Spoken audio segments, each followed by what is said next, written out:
This is Melanie from Chasing Fi, and today we're going to talk about 5 ways to prepare for student loan repayment restart. Student loan payments will resume on February 1st, 2022, and that day will be here before you know it. Recently, I read a Forbes article that reported several scary stats from a survey conducted by the Student Debt Crisis Center. 89% of fully employed student loan borrowers say they aren't financially secure enough to restart federal student loan payments. 21% say that they will never be financially secure enough to make payments again.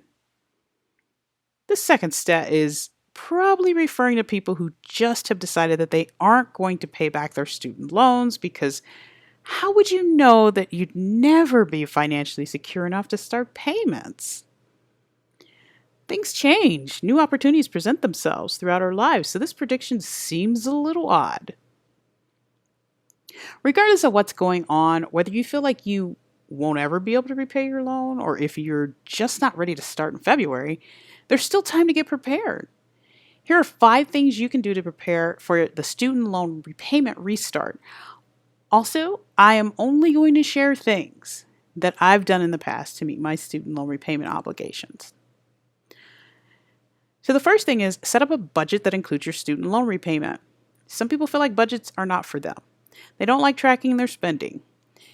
I personally am not jazzed about budgeting, but I see it as a necessary step in fitting in student loan payments when you feel like you don't have enough money to make the payments.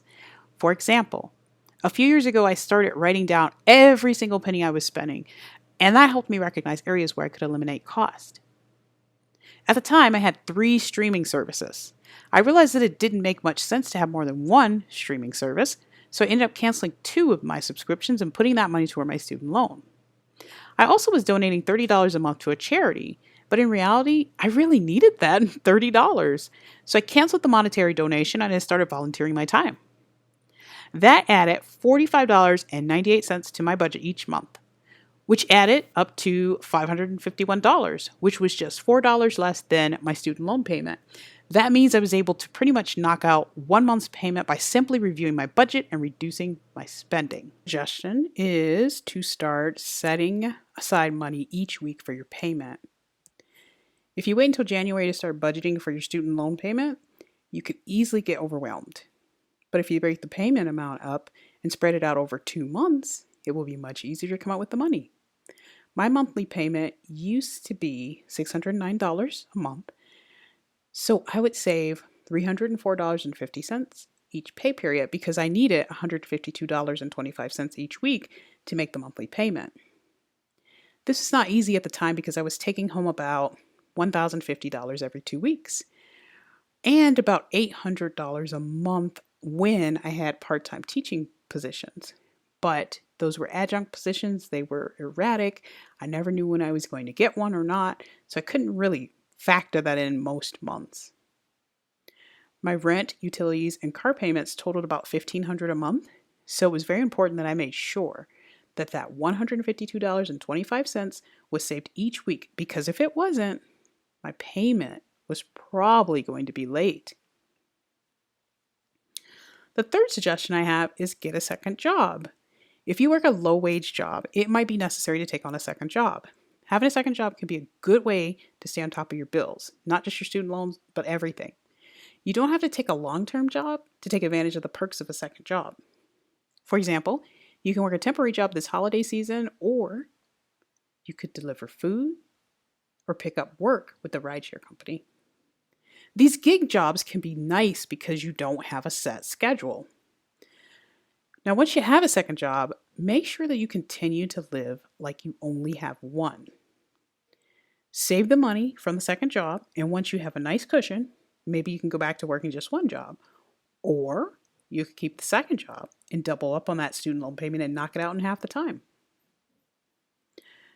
My fourth suggestion might sound a little out there, but consider relocating or finding another job.